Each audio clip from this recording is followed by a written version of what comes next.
In this day and age of automation, some sectors are fearing the worst, a possible phasing out of some jobs that require repetitive and manual jobs. But one analytics company is striving to help Pinoys be competitive programmers rather than be programmed by AI. To talk more about their efforts is Bill Yuen, CEO of StackTrek. Good morning, Bill. Let's kick things off by first discussing the landscape of IT education here in the country.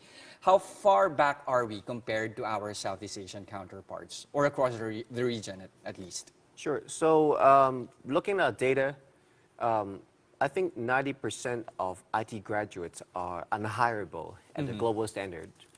And that's what we've seen. But I do see there's a silver lining behind it. The reason is Philippines is the world's #2 in IT outsourcing behind India. So global IT BPO market, at least. Exactly. So 14% of the world's global market is actually captured by Philippines. And when you think about it, only 10%, the country is only realizing 10% of its potential. So what if we can help unlock the 90%? What if we can help train those 90% unhireable IT graduates into a world-class program workforce? I think it can help to transform Philippines into a developed status economy. Okay, before we move on to that, I mean, the possible opportunities here that lie behind us, at least having that huge market share in terms of IT global market share.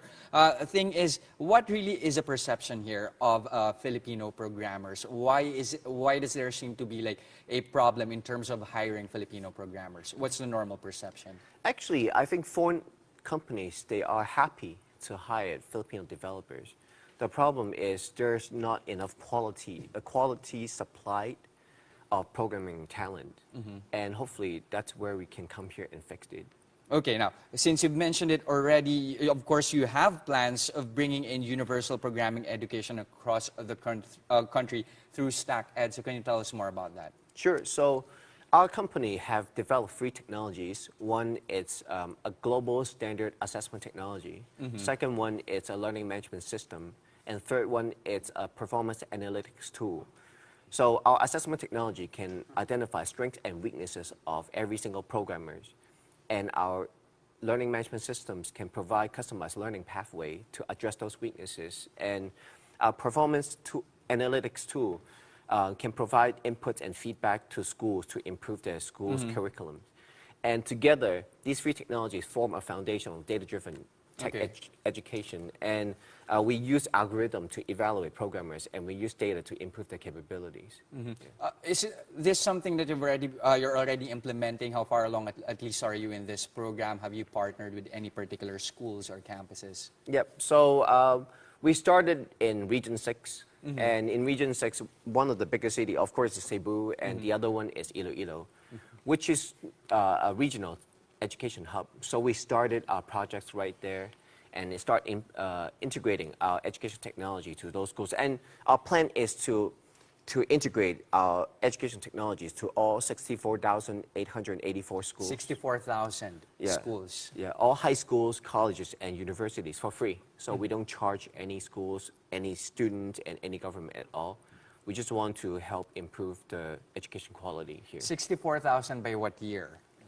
By 2018. By 20, it's already... No, I mean like those data from 2018. Okay. But we don't really have a timeline in terms of how much time we need to integrate all the schools.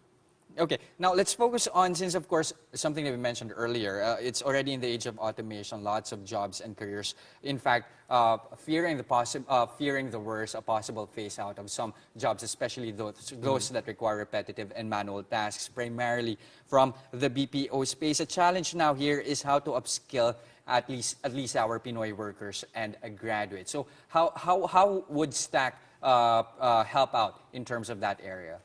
So what we plan to do is we're going to open 150,000 square feet of training spaces across the nation.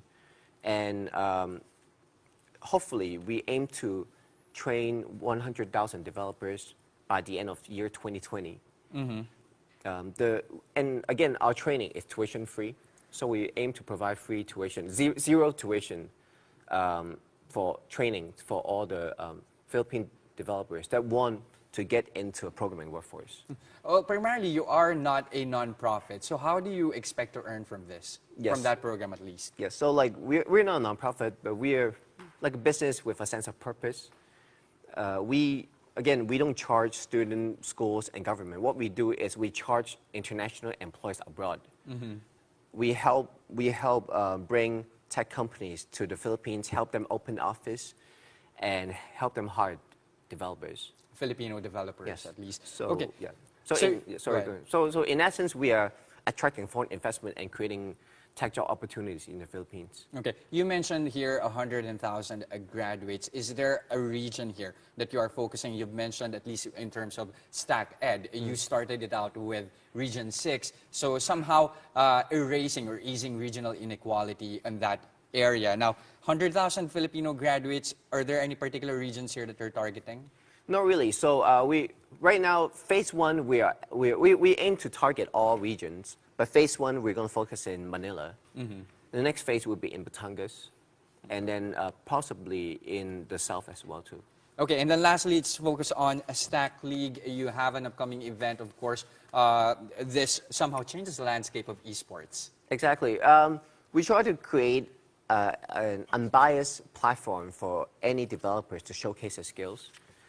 Because what we learn is there's no Mark Zuckerberg in the Philippines, and we want to have a platform that create role models for the younger generation can look up to, and that's the reason why we created such tournaments, so we can create these rock star developers, these community leaders, so the younger generation can look up to and become a programmer. Okay, this event happening, of course, in August 2019, Yeah, if I'm not mistaken. Yep. All right, thank you very much for your time, Bill Yuen, CEO of StackTrek.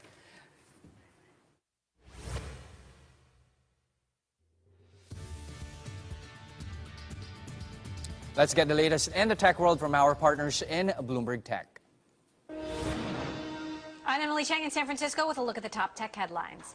Chip stocks sank Friday after Broadcom lowered its guidance for the second quarter, citing the escalating U.S.-China trade war. The Philadelphia Semiconductor Index fell as much as 3% as several sell-side firms cut their price target for Broadcom and other chip stocks. China accounts for more than half of the $470 billion semiconductor industry. Facebook shares climbed Friday following reports detailing the company's plans to launch its own cryptocurrency. According to the Wall Street Journal, the social media company has signed more than a dozen companies, including Visa, MasterCard, PayPal, and Uber, to back the project. The company is expected to release a white paper to introduce the token known as Libra on June 18th. Online pet supplier Chewy soared nearly 60% in its Friday trading debut after raising over $1 billion in its IPO. The offering was the sixth largest in the U.S. this year and one of only 10 IPOs for online retailers to exceed $1 billion. Those are the top tech headlines. I'm Emily Chang in San Francisco. This is Bloomberg.